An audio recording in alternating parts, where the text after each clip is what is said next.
I had settled into a comfortable life, having married into a wealthy family. As I relaxed in the hotel lobby, Mason's sharp voice disrupted my tranquility. His mocking tone cut through the calm as he bragged about his new wife, none other than the daughter of the president of Goldsmith Enterprises. His laughter was laced with pride, but it was the mention of Goldsmith Enterprises that caught my attention. I recognized the name but couldn't quite place it until it hit me. Mason continued to boast, oblivious to the irony I found in his self-congratulation. My name is Patricia, and I'm 37, content in my life with my husband Mason. I work in my family's real estate business, handling administrative tasks while my father, the president, manages major strategies.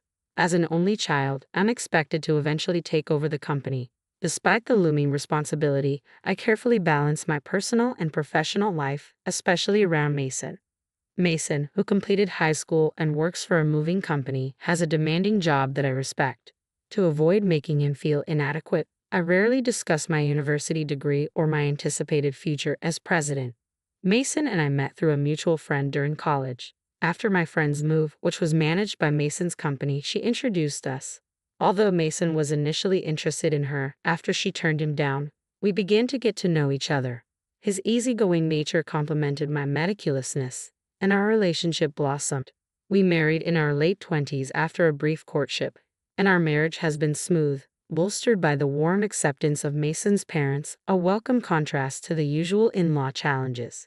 Despite Mason's demanding job often keeping him late and physically exhausted, he remained committed to our marriage. Even on his toughest days, he would express gratitude as I waited up to share dinner with him. I felt fortunate to have such a devoted husband. However, after a year of marriage, our peaceful life started to show signs of strain. One night, as we settled into bed, Mason unexpectedly broached the topic of having children. His tone was tinged with irritation, catching me off guard. I had considered starting a family too, and although we weren't actively trying, I believed it would happen in time. I reassured him that there was no rush, wanting children, but knowing that stressing about it wouldn't help. I adopted a calm demeanor, but Mason, more assertive than usual, quoted statistics. You know, there's about a 90% chance of conceiving within a year for couples not using contraception. The figure seemed surprisingly high to me. I suggested we both get tested to address any potential issues together. Mason's reaction was unexpectedly harsh. What are you implying? That it's my fault? Usually, it's the woman's fault, he retorted with contempt. It was the first time he had spoken to me this way. I hadn't accused him of anything. I merely suggested a joint approach to find clarity. Yet Mason concluded I was blaming him, adding, "It's definitely the woman's fault," as if to emphasize that I was the problem. I wanted to respond but was too shaken, barely managing to say, "Of course, just you get tested. I'm too busy with work. I have a job too, you know. You're just coasting along in your dad's company." His words stung. Although my role involved administrative tasks, I was actively learning management skills from my father to prepare for leading the company one day. That night, any attempt at discussion was met with curt replies, and we fell asleep with our backs turned, a heavy silence between us. From then on, Mason's attitude toward me shifted drastically. Returning home late one evening after discussing the future with my father, I found Mason irate over dinner. "I'm sorry," I said, but the damage had been done. I had just arrived home 15 minutes earlier and quickly explained, "I'll start cooking now, just wait a little please." Mason, however, brushed off my explanation with a dismissive wave. "That's typical of a small company boss's daughter," he sneered, clearly unaware of the scale of my father's business, a major real estate company with hundreds of employees. His assumptions and growing bitterness were making our daily lives increasingly difficult, casting a shadow over what had once been a loving and supportive relationship. As I hurried to the kitchen, I promised Mason I would cook immediately. "Have a drink and relax while you wait," I suggested, knowing how alcohol seemed to soothe him. It saddened me that our relationship had come to rely on his evening drinks to avoid tension. I hated being scolded, but if it meant keeping the peace, even temporarily, I reluctantly accepted it as a necessary compromise. The next morning, Mason's cold demeanor lingered as he left for work, his parting words sharp. "Make sure dinner's ready when I get home." I exhaled deeply, my mind already focused on the day ahead. I had scheduled a day off to visit the gynecologist for fertility testing, a step Mason had insisted on, though he refused to participate himself. It was frustrating to handle this alone. but complaining wouldn't solve anything if the issue was with me. I was eager to start treatment, understanding that fertility could decline with age. The clinic was crowded, and I waited for an hour before my examination. After a series of tests, the doctor informed me that the results would be available at my next appointment. The possibility that I might be the one with fertility issues was daunting, but I was prepared to take whatever steps were necessary. When Mason returned home that evening, I told him I had gone for the fertility test. His response was indifferent. "Figures," he said. "If the problem is with you, at least you're getting tested. Let me know the results." His assumption that I was to blame for our difficulties in conceiving was hurtful. 6 years had passed, and I was now 37. Our attempts to have a child continued without success, and it seemed Mason had resigned himself to the idea of never becoming a father. His late nights became more frequent, and sometimes he didn't come home at all. When he did, he would say he'd been out drinking and singing karaoke until dawn. His behavior, reminiscent of a carefree college student rather than a committed husband, was incredibly frustrating.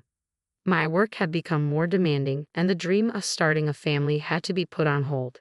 Mason's recent actions were becoming intolerable. One day, after Mason left the house on his day off, I noticed he had forgotten his smartphone in the living room.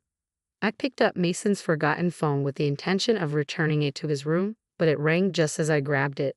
The caller ID showed a name I didn't recognize. "Diana?" Assuming she was a colleague, I answered, intending to let her know Mason had left his phone at home. "Hey Mason, you're late," came the flirtatious voice from the other end. "I've been waiting for 50 minutes. Hurry up or we'll miss the park opening. We haven't had a date in so long." The mention of a date took me by surprise, and my heart raced as I realized this woman wasn't just a colleague. She was someone Mason was seeing romantically. My grip tightened on the phone, my mind swirling with shock and anger. While I was grappling with potential infertility, Mason had been carrying on an affair. His recent distance suddenly made sense, and I stood there, trembling with an overwhelming sense of betrayal.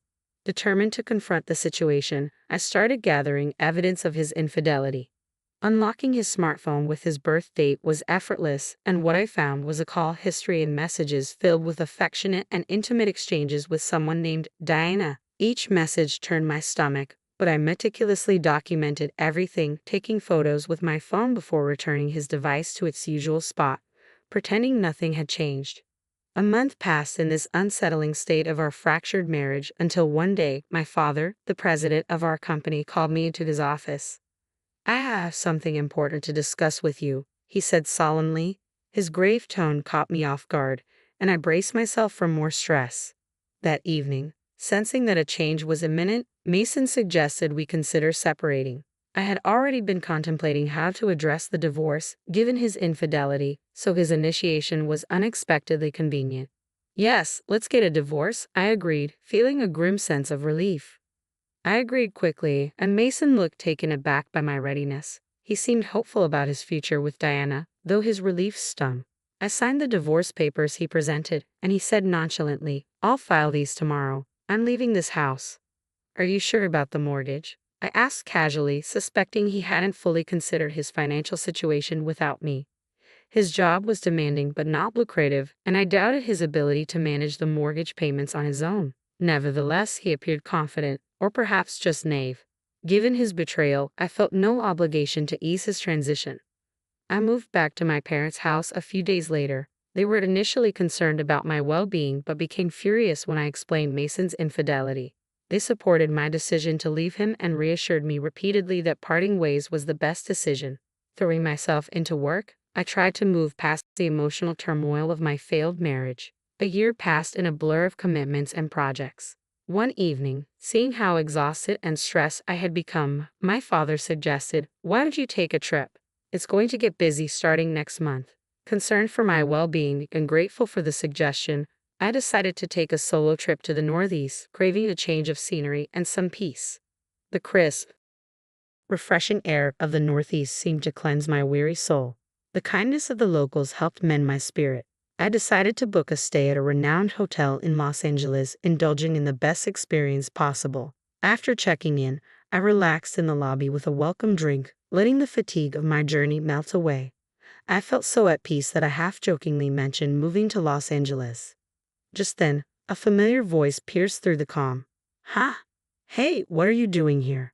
I turned, startled to see Mason entering the lobby with two large suitcases. My unexpected encounter with my ex-husband was the last thing I anticipated on this healing journey.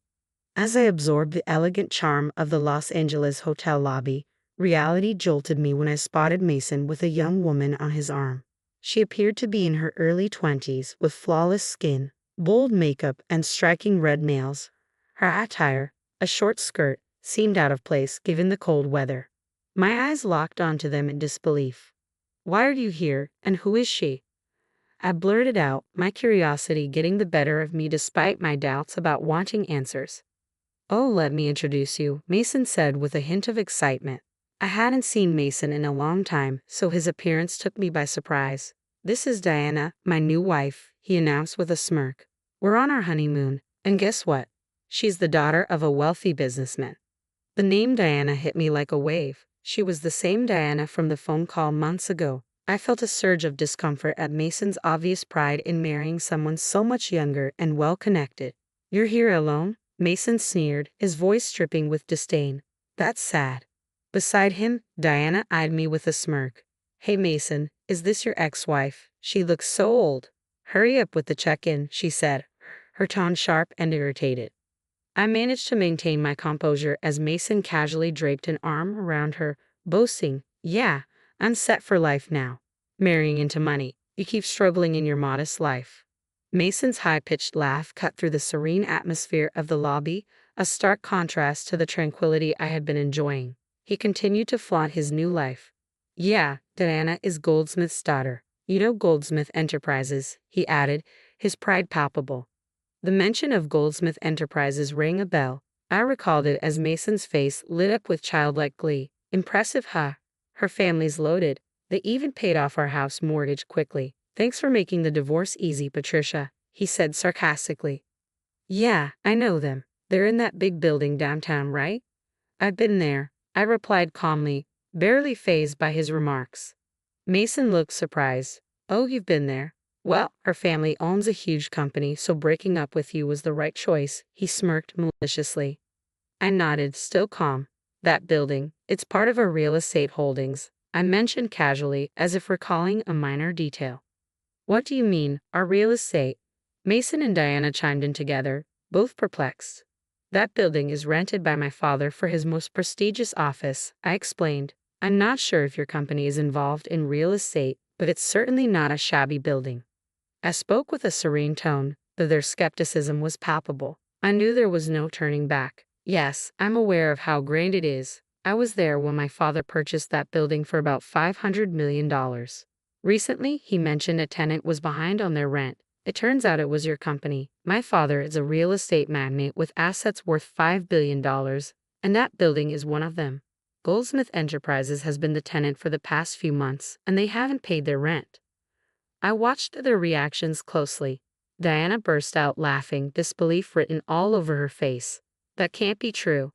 Our company's doing great," she insisted, still laughing. But the shock in her eyes told a different story. Despite the shock of seeing Mason with his new wife, I was determined not to be drawn into their drama. Diana's loud claims that their company could surely pay the rent echoed around us, hinting at denial or deceit. Her dismissive tone suggested I was lying just to create discord between her and Mason. Realizing that a simple conversation wouldn't suffice, I pulled out my smartphone right there in the hotel lobby. "I'm here with the daughter of Goldsmith Enterprises," I told my dad over the phone. "Can you send me a photo of the rent reminder notice?" Moments later, my father sent a clear image of the notice addressed to Goldsmith Enterprises, showing 4 months of unpaid rent. I showed the image to Mason and Diana, hoping they couldn't dismiss it as fake given the immediate proof. "See, if you don't pay soon, we might have to consider legal action," I said calmly. "What are you going to do?" Diana's confidence wavered as she mumbled, "Come to think of it, Dad has been stressed lately, talking about slow sales and firing a lot of employees." Mason, however, spiraled into denial, accusing me of fabricating the story to drive a wedge between them. "You're just trying to trick us and tear us apart, aren't you? You're still that kind of person, trying to get back at me for remarrying. Your tactics are dirty," he shouted, causing me to step back, shocked by his loud, accusing voice. His words brought back painful memories of our marriage, all the harsh things he had said when times were tough. But standing here now, I was no longer the person who took his words silently. What are you even saying, Mason? Do you really think I still have feelings for you? How foolish. I've long been over a man like you, I retorted. I feel sorry for Diana getting caught up with someone like you, I said, my voice steady but firm. Did you marry her just for her money? You had shallow reasons for marrying me too, wanting to rush into marriage and have kids. And who was it that left me when we found out we couldn't have children? Who called me useless for being infertile? You're to blame for all of it, and yet you think I still have feelings for you. You must be out of your mind. Mason's face flushed red with anger. You're just an arrogant old hag. You probably can't even get married or have kids anymore. Diana and I are planning to have fun making a baby after this trip, he retorted, his voice thick with desperation. That was when I decided to reveal the truth and end his assumptions once and for all. Oh, I didn't mention it, but I'm 5 months pregnant. I'm in the stable phase of my pregnancy, so my dad suggested I take this trip to relax, I said calmly. That's right. After our divorce, I found someone who truly supports me, my boss at work who happens to be a subordinate of my father. He's been a great support both personally and professionally. I discovered I was pregnant just 5 months ago. It was a quick marriage, but my company and my father celebrated it grandly. Mason's bravado evaporated as he processed the news. You're pregnant, so were you using birth control? He asked, his question absurd and revealing his confusion. I felt a mix of pity and relief as I looked at him. My life had moved on from the chaos he had brought. My life has moved on from the chaos you caused, I said bluntly. Remember, I had infertility tests, and they found no issues with me. The problem wasn't solely with me. His face contorted with realization. Does that mean Diana and I can't have kids? He muttered, his shoulders slumping in defeat. Why did I divorce you to marry Diana? Diana's anger flared. Why do you think? We felt betrayed knowing you were infertile, she snapped back, her frustration evident. Realizing there was no reason to engage further, I delivered my final statement. From now on, please keep your affairs separate from mine. Regarding the rent for Goldsmith Enterprises, I expect full payment if you intend to continue leasing the building. Please settle the overdue rent soon, or we'll need to pursue legal action. I have nothing more to say to you. Goodbye. With that, I left Mason and Diana mid-argument and confidently returned to my hotel room.